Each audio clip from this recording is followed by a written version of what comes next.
Hope you're enjoying the terror at Red Wolf Inn. If the Red Wolf Inn looks a little familiar to our Santa Clarita viewers, that's because it's actually the Newhall family mansion in Piru, just a little bit down the street from Six Flags Magic Mountain. Now, this Piru Mansion was actually built between 1889 and 1894 by a man named David Caleb Cook. He was an evangelist from Elgin, Illinois.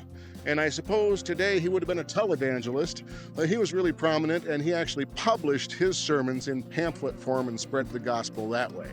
In 1889, David Caleb Cook developed a severe cough, and as was commonly done at the time, his doctors recommended that he come out to California to the better weather out here. And this was also a time, remember the 1880s, the time when the romance of the old Spanish days of California was a really popular thing in attracting people from back east out here to the west. So Cook came out here and over a period of about 5 years built this beautiful Queen Anne style castle and contributed to building a church down the street.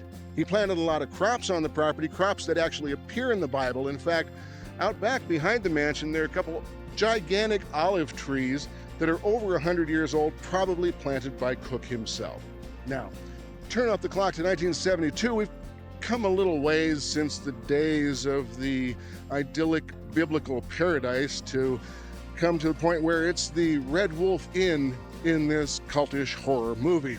In 1972, the property was owned by Ruth and Scott Newhall, a very prominent family in Santa Clarita that came to town in 1963 and took over the Newhall Signal newspaper, the local daily newspaper, which they ran for 25 years.